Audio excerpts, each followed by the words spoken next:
Hey everyone! Welcome back to the Project Awesome. So we're back with a new makeup tutorial and today magta-try tayo ng bagong makeup products. And again, a disclaimer lang na hindi ito full face makeup tutorial. It's just that we're going to feature some of these new makeup products that I got, and those are makeup from Miniso. Actually, I've been buying stuff from Miniso.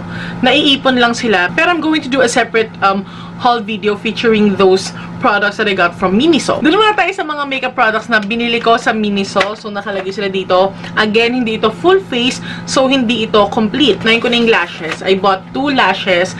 10 and 5. Ito, 5 pairs. Ito, mas marami siya. 5 nga and 10.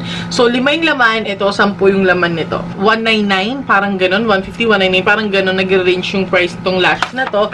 Tapos, bumili din ako ng adhesive lash glue. Hopefully, madikit siya. Tignan natin kung okay ba to. 99 pesos yata to. Tapos, I bought this Miniso Mini Pony Invisible Fix Loose Powder. Ayan siya. Unicorn. Iba-iba yung shade niya, pero parang sheer lang yung coverage niya. Base sa pag-swatch ko. I bought this mascara. So, this costs 99 pesos. And this is the All-Weather No Smudge Mascara. Ayan. Tapos ito yung eyebrow pencil. Actually, ang tagal ko namili ng eyebrow pencil na pipiliin ko kasi ang daming eyebrow pencil sa Miniso. Pero ito yung napukaw ang damdamin ko. So, this is the triangle tip eyebrow pen. Hindi ko pa mabasa yung nasa dulo kasi nga nakasil pa siya. Ito, medyo nahirapan din akong mamili dito ng kung anong eyeliner yung pipiliin ko. Ano to? Liquid liner. So, this is the Miniso Water and Oil Proof Quick Dry. Wow! It says here that this is a smooth, long tip eyeliner that lasts for 24 hours. We'll see. And finally, I have here this Makeup Beauty Moist Lip Gloss, and this in the shade Nude Red. Well, the reason kung bakit hindi ako bumili ng eyeshadows, ng blush, ng pang-contour, kasi hindi ko sila bet. Kasi just by swatching products, you'll know na kung okay ba talaga sila or whatever. Parang first impression. Well, hindi ko nagustuhan yung eyeshadows na nakita ko kanina sa Miniso. By the way, sa Miniso SM Annex ako bumili, sa SM North EDSA. Hindi ko gusto yung mga eyeshadow palettes na nakita ko, pati mga single eyeshadow. Hindi ko bet nung sinwatch ko sila. And then yung blush nung sinwatch ko, very sheer. So parang lolokohin ko lang yung sarili ko. Sobrang light, sobrang sheer. And then yung bronzer naman nila or pang contour nila, it's shimmery. So, hindi siya mag-work as a contouring powder since shimmery siya. So, ito lang yung mga products na pinili ko. Well, hindi rin ako bumili ng foundation kasi nang sinwatch ko, nawala siya sa skin. Para lang siyang naging BB cream na very light coverage. So, sabi ko, this will not work. So, I just settled for the powder. Medyo hindi ko pa alam kung anong look yung gagawin ko. Pero, if you wanna know what makeup look ang gagawin natin, then please keep on watching.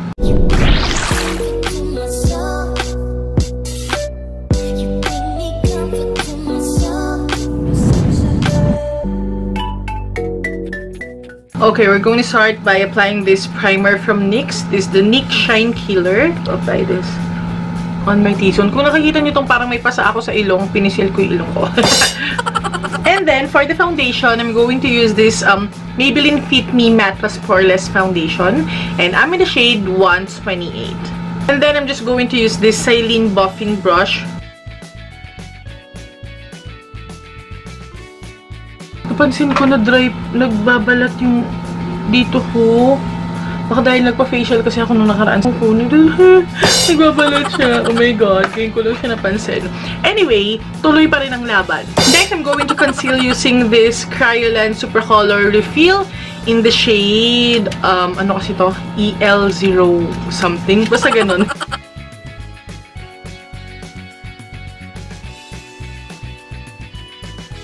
Next, I'm going to use this Twinkle Tint Cushion Blush from IPKN. I got this from Caris. So, this is a Girly Attitude Edition Twinkle Tint Blush. Ang cute-cute niya. Ayan. Kita niyo, B? So cute! Nalagay ko lang to para lang pagka nag-blush tayo, mas maganda yung effect niya. It doesn't do much, itong tint blush na to. Pero may konting color naman siya. So, kapag nag-apply tayo ng blush, medyo mas wow na wow siya. Okay, ngayong nakapaglagay na tayo ng foundation, concealer, and tint blush, it's time to set everything with powder. Of course, ang gagamitin natin itong Mini Pony by Miniso. May kasama siyang powder puff. Tapos, ito yung Mini Pony Invisible Fix Loose Powder. Ayan siya sa ilalim. So, kapag binuksan mo siya, ayan, palubog siya. Tapos, may seal siya. Tanggalin lang natin. Oh! Nakita niyo yun? Oh, umuusok yung powder. Punong-puno siya. Alam niyo, para siyang may screen na si-sift dun yung powder. Tapos, ayan, pipress mo lang yung iyong look at that. Yung iyong puff. Ganyan muna ako para hindi siya mag-crease. Pop. Parang medyo nag-darken siya ng very light lang naman. Etong shade yung pinili ko.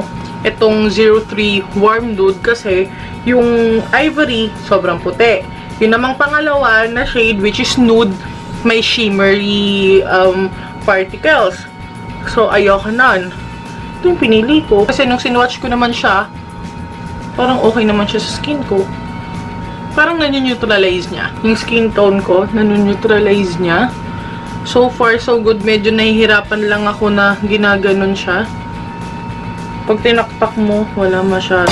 Very lightweight naman yung feeling niya sa face. Wala siyang masyadong coverage since invisible, nga siya, Fix Loose Powder. By the way, this is for 299 pesos. Itong powder na to. Ito yung pinakamahal sa lahat ng binili kong product sa, na makeup product sa Miniso. Walang added coverage, pero na-neutralize niya yung skin tone ko. Na-set naman niya yung foundation. Yung lang, nagbabala talaga yung skin ko. Well, okay lang naman na wala siyang masyadong coverage. Kasi ini-expect ko talaga siya to be sheer, na parang translucent siya. Because this is Invisible Fix Loose Powder. Okay, now it's time to do the brows. At ang gagawin... Teka, tinatanggal ko muna yung seal. Okay, now it's time to do the brows using this triangle shape eyebrow pencil with brush. Yun lang yung nakalagay. Wala siyang brand name. Yun lang talaga yung nakalagay. Triangle shape eyebrow pencil with brush. And this in the shade 03 Dark Gray. Double-ended siya. Ito yung pencil. Medyo flat siya. Tapos, yung kabilang end, it's a spoolie, of course. Swatch ko muna siya sa likod ng kamay ko. Oh! Ayan siya, guys. Okay naman siya.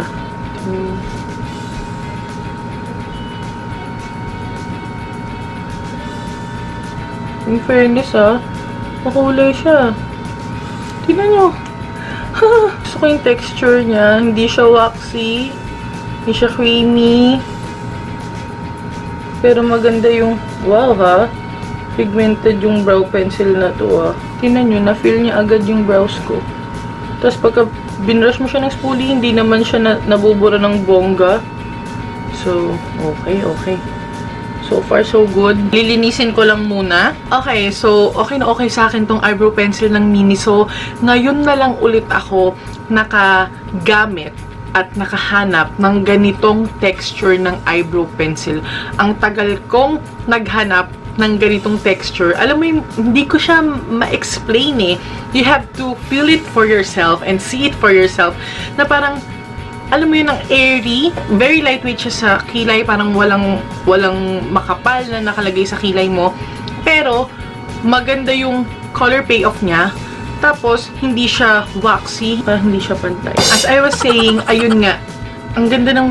Basta, ang ganda ng texture niya. Hindi napapag yung skin kapag ina-apply mo yung eyebrow pencil. Hindi rin na lalagas yung buhok mo sa kilay. Ito yung mga gusto kong eyebrow pencil.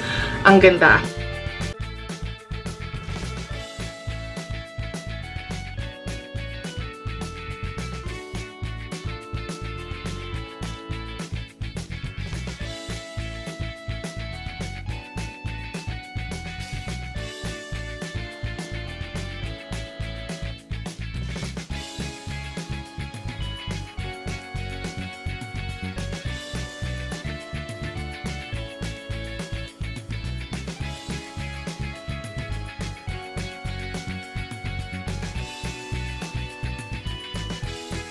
Okay, tapos na tayo sa eyeshadow part. I'm sorry kung fast forward ko lang yung sa part ng eyeshadow kasi nagdadalawang isip ako kung ipapakita ko sa inyo yun. Kasi medyo hindi ko siya bet, pero okay lang. It's time to apply liquid eyeliner. I'm going to use this smooth long tip eyeliner from Miniso. Nakalagay nga doon na water and oil proof siya. Parang madali siyang matanggal, tapos nag-transfer siya sa lids ko, kaya medyo naging messy tuloy yun. Yung applicator niya, okay siya. Felt tip siya, tas mahaba siya talaga. Nakikita nyo? Mahaba, diba? Ang kulit. Pigmented naman yung pagka-black niya. Madali naman siyang i-apply. Hopefully, mapantay ko.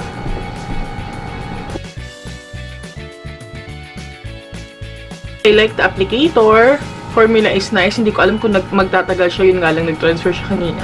Pero, so far, okay naman siya. It's time to apply false eyelashes. And ito nga yung false eyelashes na nakuha natin from Miniso. Ngayon, hindi ko malaman kung alin dito yung gagamitin ko. Okay, so napag-desisyonan kong ang gagamitin ko is yung by 5s. Itong eyelashes volume na yan. At gamitin natin yung eyelash adhesive lash glue. Ayan, mukha siyang potion. Parang pang Sailor Moon. Oh, ayan, applicator niya. And clear siya. Wala siyang amoy. Nakapaglagay na ako. Mukhang medyo matagal siya bago matuyo. Okay, nalagay ko na yung eyelashes. Mas maganda siguro sa look na to yung mas bonggang eyelashes.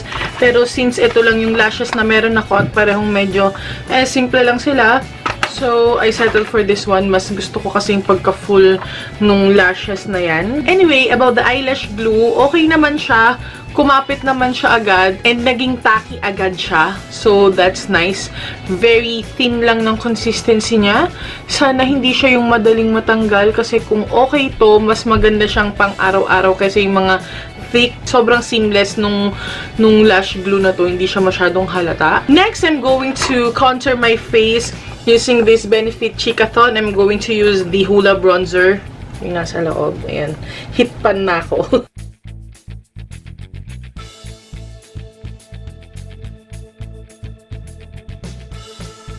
Okay, after ng contour, maglalagay na tayo ng blush. At ang gagamitin ko, yung blush dito sa Becca Apresky. Ito yung blush na gagamitin ko. Of course, after blush, maglalagay tayo ng highlighter. At ang gagamitin ko, yung current favorite ko. Kaka-review ko lang nito. Kung hindi nyo pa napanood, lalagay ko yung link sa baba. So, this is the Ofra Fill In Myself highlighter palette. Ang gagamitin ko is yung Blissful. Itong una na to. Oh. Grabe, no? Konti lang yan.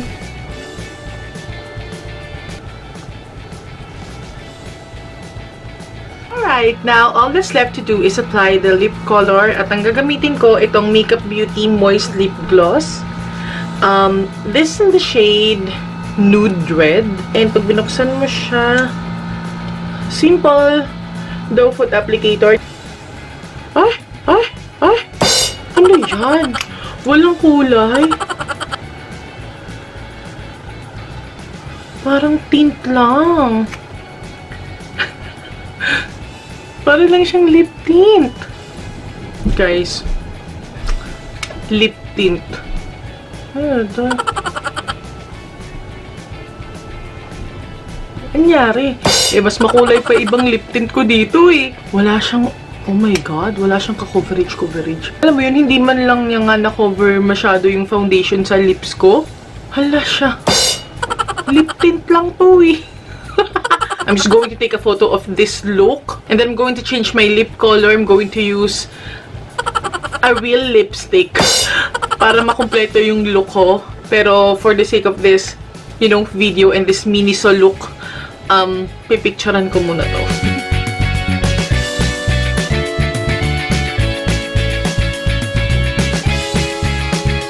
Okay, so ayan, nagpalit na ako ng lip color. Ang ginamit ko yung Muy Bien Bonita natural lipstick and this is in the shade Ruby Rose. Ayan siya, yung nasa lips ko. Ganda, diba? Ang ginamit ko lang sa lips ko yung parang lip tint lang ng Miniso. Sobrang incomplete ng dating para sa akin.